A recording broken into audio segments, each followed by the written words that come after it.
Hello guys, welcome to SK Shiva nurses classes. Myself Saurabh Kumar. आज हम लोग एक नया टॉपिक देखने वाले हैं, ग्लूकोमा।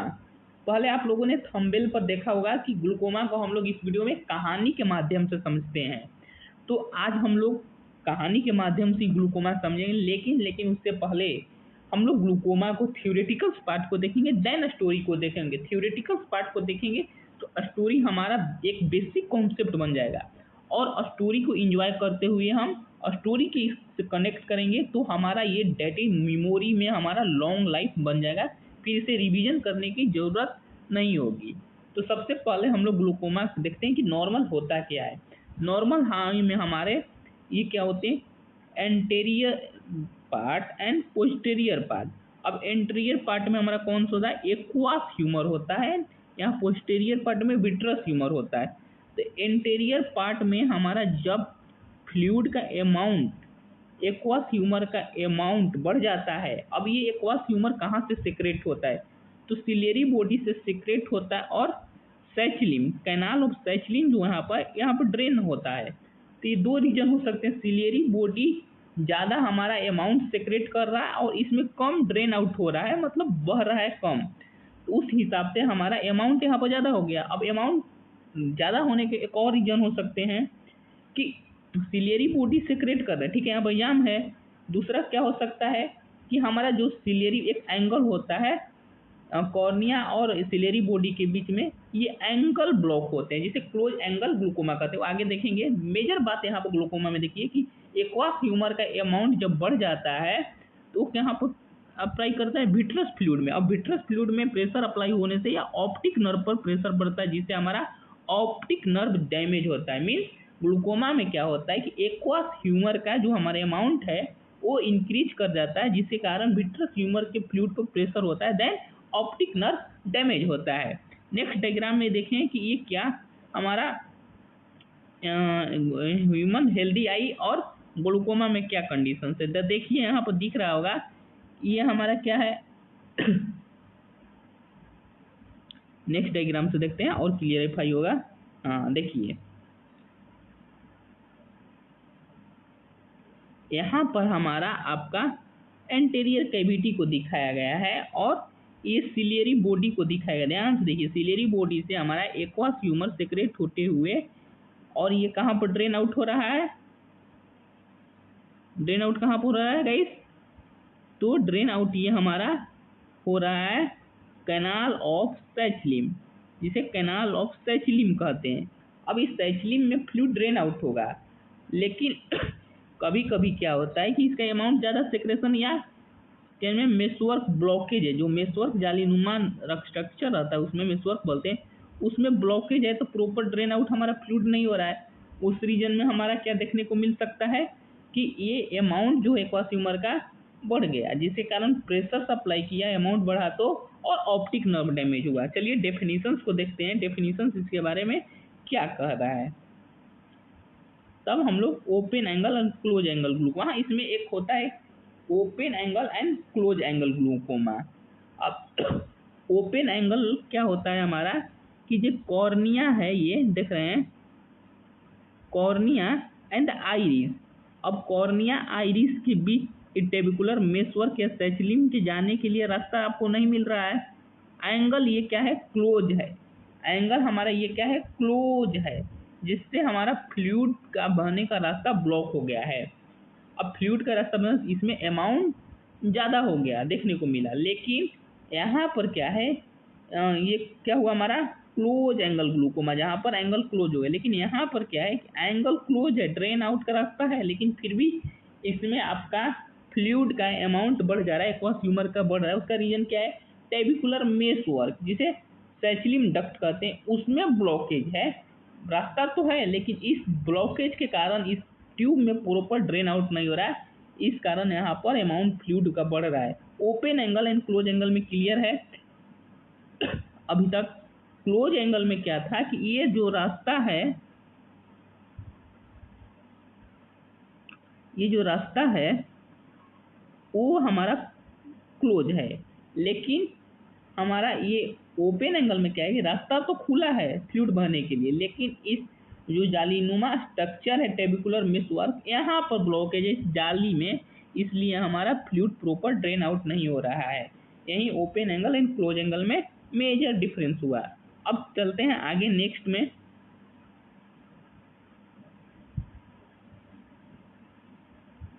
इंट्रोडक्शन में क्या कह रहा है, यहाँ से हमारा लेक्चर का स्टार्ट होता है। तो introduction, the anterior cavity of the I consist of aqueous humour that is the secreted by the ciliary process and drainage occur at the canal of such limb. हमने पहले देखा था कि एंटीरियर कैविटी में जो फ्लूइड एक्वस ह्यूमर रह रहा है वो कहाँ से सेक्रेट होता है, सिलियरी प्रोसेस से, और ड्रेन आउट कहाँ पर होता है हमारा, duct of the Schlemm में। ठीक है, ओके।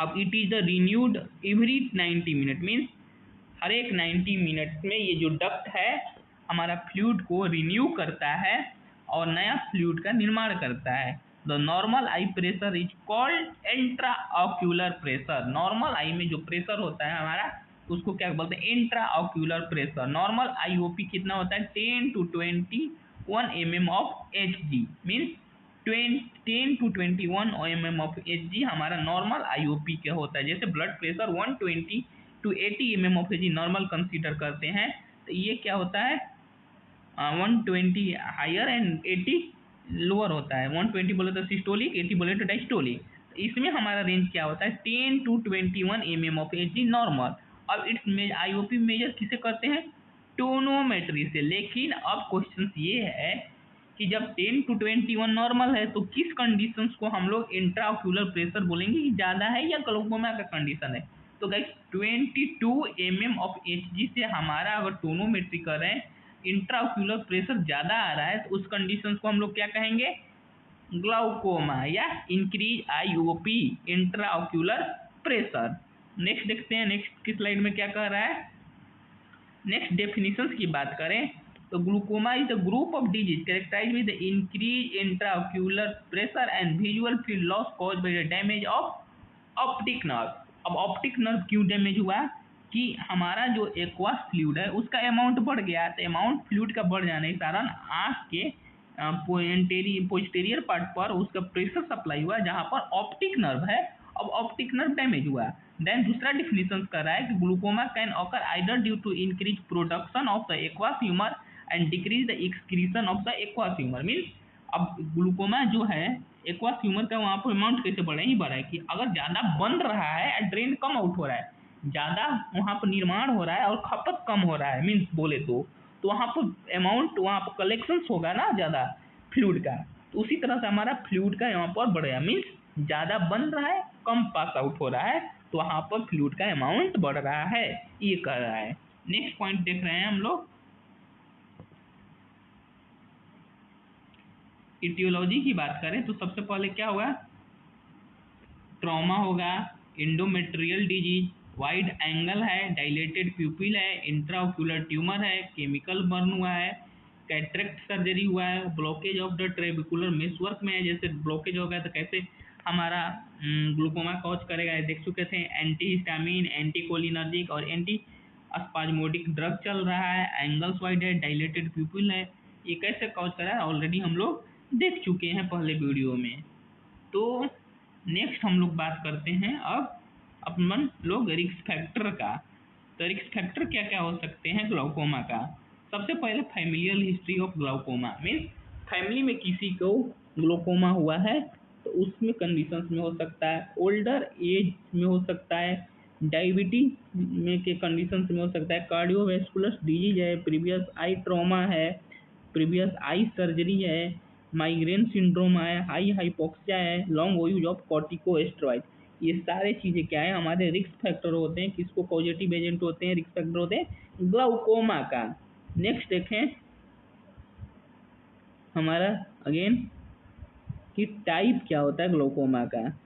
सबसे पहले प्राइमरी क्लोजर एंगल ग्लूकोमा, इसमें क्या कर रहा है, सबसे पहले हम लोग क्लोजर एंगल ओपन एंगल देख चुके थे। तो closure angle means angle close है, यहीं पर वहीं लिखा है,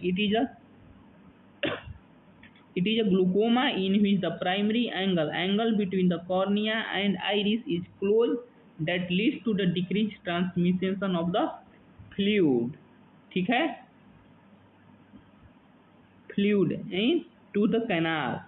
अब क्या कह रहा है कि जो भी हमारा प्राइमरी एंगल है, कहाँ से एंगल, कॉर्निया और आइरिस के बीच का एंगल जो था हमारा ये क्लोज था, और यहाँ पर क्या था, सेचलिम था।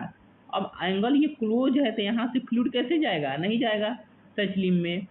वही कह रहा है कि जो कॉर्निया और आइरिस के बीच का एंगल था तो एंगल क्लोज था, इस कारण प्रॉपर फ्लूइड ड्रेन आउट नहीं हो रहा है। In angle closure glaucoma the iris blocks the trabecular meshworks are limited of flow of aqueous humour and the interior chamber. अब ये जो एक्वास ह्यूमर का फ्लूइड है वो लिमिटेड फ्लो होगा, जिसके कारण हमारा लिमिटेड सेक्रेशन होगा, कारण लिमिटेड सिक्रेशन है, जिसके कारण इंटीरियर चैम्बर में अमाउंट बढ़ जाएगा। वहीं अब कह रहा है एंगल ओपन ग्लूकोमा का कंडीशन देख रहा है, एंगल ओपन ग्लूकोमा का क्या कंडीशन है।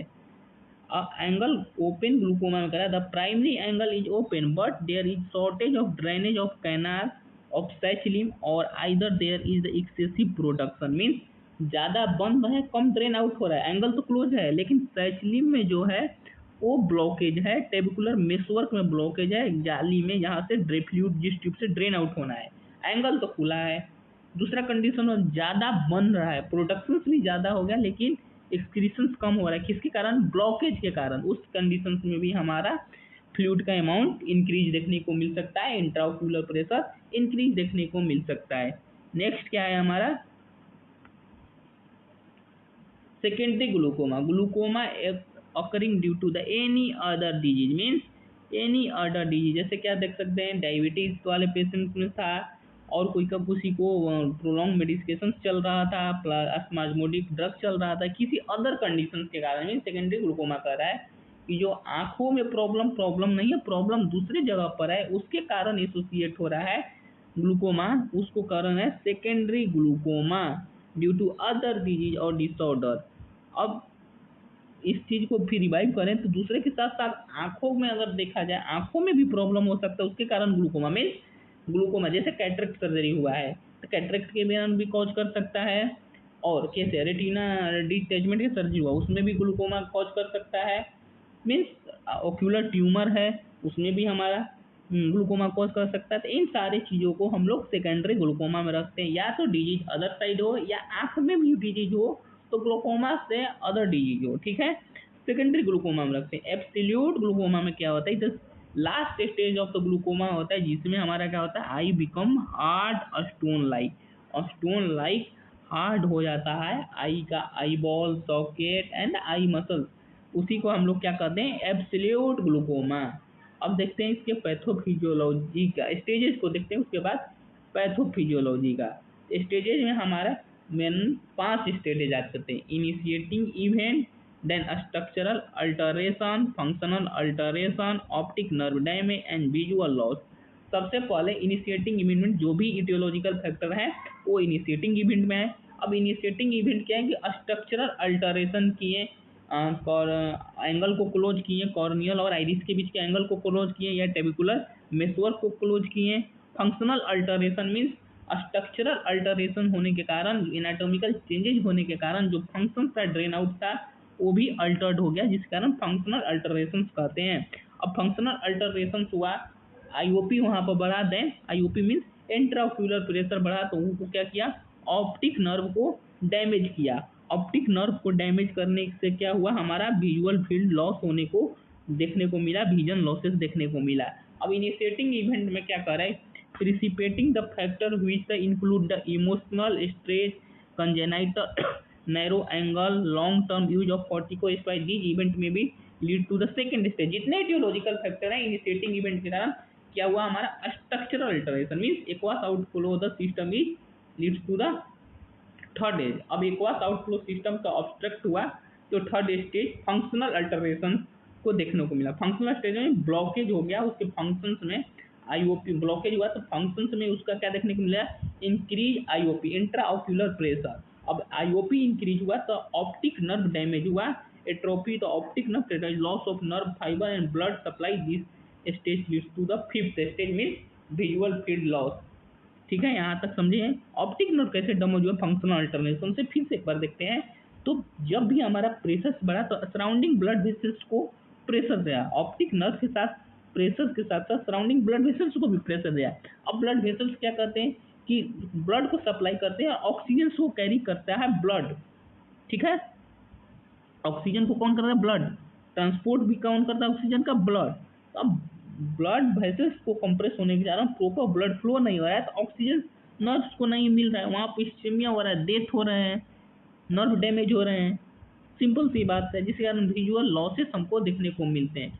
अगेन बात करते हैं, अब जाकर पैथोफिजियोलॉजी की बात करते हैं। पैथोफिजियोलॉजी हमारा क्या है? अब क्या करें, नॉर्मल आईओपी इन सिलियरी बॉडी, नॉर्मल आईओपी है सिलियरी बॉडी में। अब इसमें क्या है, हाइपर प्रोडक्शन ऑफ एक्वास और obstruction of the outflow of the aqueous humour, means ज्यादा बना और कम आउटफ्लो हुआ, ऑब्स्ट्रक्ट हुआ, तो क्या हुआ इसके कारण? Increase amount of the anterior chamber. अब एंटेरियर चैम्बर में ज्यादा कोई चीज बन रहा है, कम निकल रहा है, तो उसका अमाउंट तो बढ़ गया। वहीं आंख में क्या हो रहा है, एंटेरियर चैम्बर में ज्यादा बन रहा है एक्वास ह्यूमर, लेकिन कम ड्रेन आउट हो रहा है, तो उसका अमाउंट हमारा क्या हुआ? इंक्रीज कर गया। अब इंक्रीज करने से क्या हुआ? अमाउंट आईओपी इंक्रीज हुआ, आईओपी से प्रेशर इंक्रीज हो गया, उसी इंट्राओक्यूलर प्रेशर को ही बात कर रहे हैं, प्रेशर इंक्रीज हो गया। अब प्रेशर इंक्रीज होने से क्या है? Decrease the blood supply to the optic nerve, surrounding blood vessels को क्या किया? कंप्रेस किया, जिसके कारण किया हुआ decrease blood supply to the optic nerve and retina. अब उसके कारण क्या हुआ? इस्केमिया देखने को मिला, डेलिक्वेटेड टिश्यू इस्केमिया देखने को मिला, जिसके कारण नर्व डैमेज हुआ और functional loss of the vision या function loss of the function, जो भी आई के फंक्शन से उसको लॉसेस देखने को हमको मिल सकता है।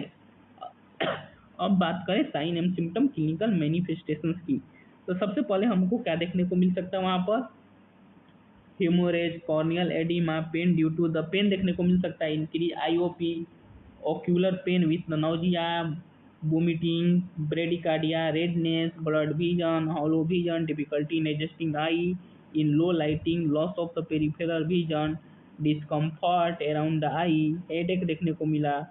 उसके बाद क्या मिला? Loss of the peripheral vision, loss of the perception देखने को मिला।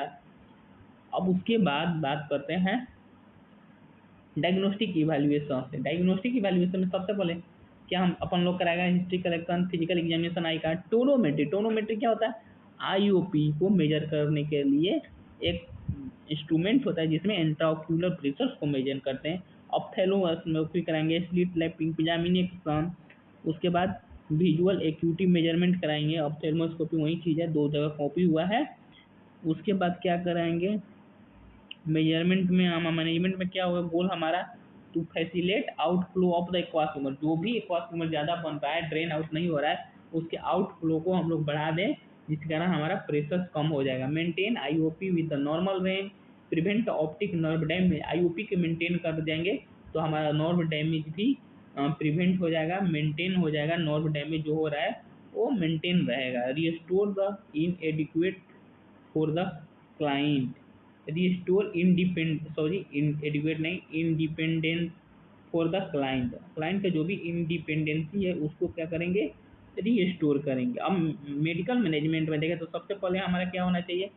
बीटा एडिनर्जिक ब्लॉकर, उसके बाद एंटी इन्फ्लामेटरी एजेंट होना चाहिए, एंटीवायरल एजेंट होना चाहिए, कोलिनर्जिक एजेंट होना चाहिए।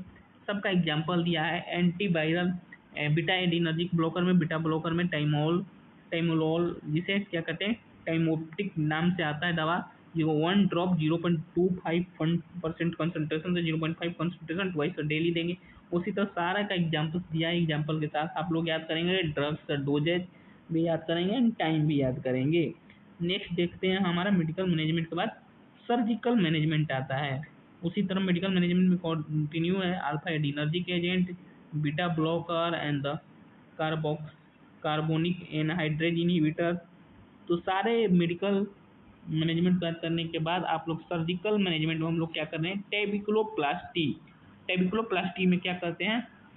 ट्रेबिकुलोप्लास्टी में लेजर आज apply to the inner surface of the trabecular mesh organ, open the intertrabecular space and wide the canal of such limb, promote the outflow of aqueous means जो भी हमारा सैचलिम का डक्ट है उसमें क्या करेंगे? लेजर अप्लाई करेंगे, और जो भी ब्लॉकेज है उसको हम लोग क्या करेंगे? खत्म करेंगे, क्लियर करेंगे, और ये वाइड करेंगे इसके गैप्स को जो ड्रेन आउट है, ताकि प्रॉपर हमारा एक्वास ह्यूमर ड्रेन आउट हो। जिस तरह क्या है, trabectomy, this surgery indicate the maintain the whom other treatment medical cannot control by IOP by improving the fluid drainage. The surgery performed through the small incision and the implant filter valve. Means इसमें क्या कहते हैं कि simple ट्रेबिकुलोप्लास्टी में क्या करते हैं कि लेजर लाइट को अप्लाई करें, लेकिन इसमें इंस्ट्रूमेंटल क्या करेंगे, इंसिजन क्रिएट करेंगे जिससे हमारा प्रॉपर ड्रेन आउट हो। कहाँ पर इंसिजन क्रिएट करेंगे, सैच लिम में इंसिजन करेंगे। लेकिन अगर क्लोज एंगल ग्लूकोमा है तो उस क्या करेंगे, उस कंडीशन में कॉर्निया और आइरिस के बीच भी जो भी एंगल क्लोज हुआ है उस एंगल को ओपन करेंगे और एंगल क्लोजर ग्लूकोमा में। लेकिन एंगल ओपन ग्लूकोमा है तो उसके क्या करेंगे, ट्रेबिकुलोप्लास्टी और ट्रेबेक्टोमी सर्जिकल मैनेजमेंट हम लोग परफॉर्म कर सकते हैं। दूसरा है, तीसरा है सोल्जर लेजर इरिडेक्टोमी। लेजर इरिडेक्टोमी कब करते हैं, close angle glaucoma openly image of the iris and eliminated the pupillary block. Peripheral and sectoral iridectomy क्या करते हैं, removal of the portion of the iris thereby the allowing the aqueous humour and flow from the posterior chamber of the anterior chamber. उसके बाद nursing diagnosis की बात करें तो सबसे प्यारा का ऊपर होगा एक्यूट पेन, दूसरा क्या होगा disturb sensory perception, risk of injury, self care deficit, anxiety, और हमारा नर्सिंग डायग्नोसिस बन सकता है। अब चले स्टोरी को स्टार्ट करें इसको समराइज करने के लिए। तो स्टोरी को स्टार्ट करने से पहले आप लोग स्टोरी को लास्ट तक देखें और उससे रिलेट करें अपने थ्योरेटिकल पार्ट को, तो आपको लॉन्ग टाइम मेमोरी में सेव हो जाएंगे ये टॉपिक ग्लूकोमा। तो चलिए स्टार्ट करते हैं स्टोरी को। आंखों के चोर ग्लूकोमा। चुपचाप चुरा गई रोशनी आंखों के चोर glaucoma, the silent thief of the vision. अब साइलेंट थिप ऑफ विजन किसको कह रहा है यहाँ पर, सबसे पहले हम लोग देखते हैं कि कहानी में मुख्य पात्र कौन कौन है।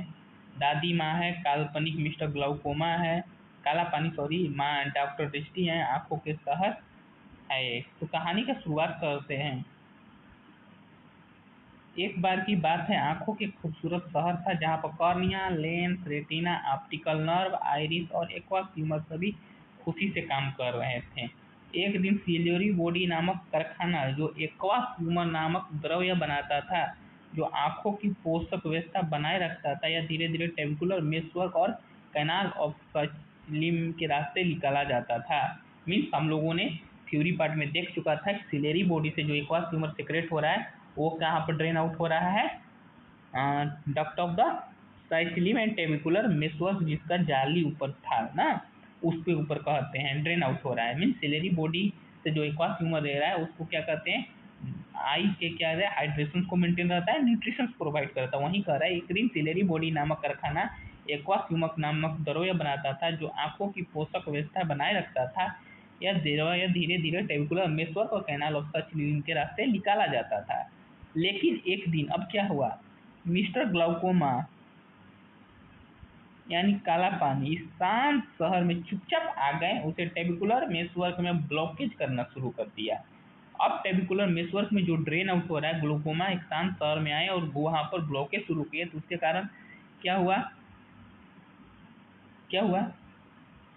अब ब्लॉकेज वहां पर शुरू कर दिए तो वहां पर अब प्रॉपर जो एक्वा ह्यूमर बह रहा था शांत शहर में वो प्रॉपर बहेगा नहीं एक्वा ह्यूमर, जिसके कारण क्या होगा, क्या करा है ग्लूकोमा एक ऐसी बीमारी जिसमें आंखों में अंदरूनी दबाव मतलब आईओपी बढ़ जाता है, जिससे ऑप्टिक नर्व से नुकसान होता है। हम लोग ऑलरेडी देखते हैं कि इंट्राओक्यूलर प्रेशर एक्वा ह्यूमर बढ़ जाने के कारण आईओपी बढ़ता है, 22 mm ऑफ एसी से बढ़ जाता है। उस कंडीशंस में हम लोग क्या कहते हैं ग्लूकोमा, जिसमें ऑप्टिक नर्व डैमेज होता है। Normal IOP 110 to 20 mm of AC होता है, लेकिन आईओपी जब ग्लूकोमा का कंसिडर बात है 22 mm ऑफ एसी से ज़्यादा होता है तो हम लोग ग्लूकोमा का कंडीशन कहते हैं इंक्रीज आईओपी कहते हैं।